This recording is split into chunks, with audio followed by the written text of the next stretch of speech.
ದಾವಣಗೆರೆಯ ಬೂಸ್ನೂರು ಮಂಗಳಗೌರಿ ಶಿವಯೋಗಿ ಮೆಮೋರಿಯಲ್ ಸ್ಕೂಲ್ನಲ್ಲಿ ವಾರ್ಷಿಕೋತ್ಸವ ಸಂಭ್ರಮಿಸಿದ ವಿದ್ಯಾರ್ಥಿಗಳು ಮತ್ತು ಪೋಷಕರು.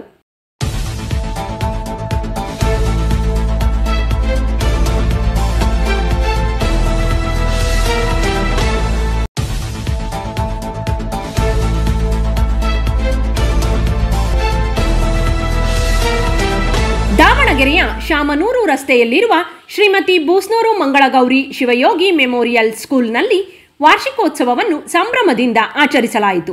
ಕಾರ್ಯಕ್ರಮದಲ್ಲಿ ಮುಖ್ಯ ಅತಿಥಿಯಾಗಿ ಭಾಗವಹಿಸಿದ್ದ Sahyadri college of engineering and ಮ್ಯಾನೇಜ್ಮೆಂಟ್ನ ನಿರ್ದೇಶಕರಾದ ಡಾಕ್ಟರ್ ಎಸ್ ಮಂಜಪ್ಪ ಮಾತನಾಡಿ, ವಿದ್ಯಾರ್ಥಿಗಳ ಸರ್ವತೋಮುಖ ಬೆಳವಣಿಗೆಗೆ ಗುರುಗಳೊಂದಿಗೆ ಪೋಷಕರ ಪಾತ್ರವು ಬಹಳ ಮುಖ್ಯ ಎಂದರು. ವಿದ್ಯಾರ್ಥಿಗಳ ಅಭಿವೃದ್ಧಿಗೆ ಅವರೂ ಸಹ ಶಿಕ್ಷಕರೊಂದಿಗೆ ಕೈಗೂಡಬೇಕು ಎಂದರು. ಶಾಲೆಯ ಅಧ್ಯಕ್ಷರಾದ ಬೂಸ್ನೂರು ಶಿವಯೋಗಿ ಮಾತನಾಡಿ, ಕೊರೋನಾ ಕಾರಣದಿಂದ 2 ವರ್ಷಗಳ ಕಾಲ ಸಂಭ್ರಮದಿಂದ ಕಾರ್ಯಕ್ರಮ ಮಾಡಲು ಆಗಿರಲಿಲ್ಲ. ಈಗ ಆ ಭಯದಿಂದ ಹೊರಬಂದು ಕಾರ್ಯಕ್ರಮ ಮಾಡುತ್ತಿರುವುದು ಸಂತೋಷದ ವಿಷಯ ಎಂದರು. ಇದೇ ಸಂದರ್ಭದಲ್ಲಿ ಶಾಲೆಗೆ 25 ವರ್ಷ ತುಂಬಿದ ಪ್ರಯುಕ್ತ ಶಾಲಾ ಸಿಬ್ಬಂದಿ ಮತ್ತು ಪೋಷಕರ ವತಿಯಿಂದ ಬೂಸ್ನೂರು ಶಿವಯೋಗಿ ದಂಪತಿಗಳಿಗೆ ಸನ್ಮಾನಿಸಲಾಯಿತು. ವಿದ್ಯಾರ್ಥಿಗಳಿಂದ ಆಕರ್ಷಕ ಮನೋರಂಜನಾ ಕಾರ್ಯಕ್ರಮ ನಡೆಯಿತು. ಕಾರ್ಯಕ್ರಮದಲ್ಲಿ ಶಾಲೆಯ ಆಡಳಿತಾಧಿಕಾರಿ ಸಿಯು ಚಂದ್ರಶೇಖರ್, ಶಾಲೆಯ ಮುಖ್ಯೋಪಾಧ್ಯಾಯಿನಿ ಶ್ರೀಮತಿ ಅರ್ಚನಾ, ಶಿಕ್ಷಕಿಯರು, ಪೋಷಕರು ಭಾಗವಹಿಸಿದ್ದರು.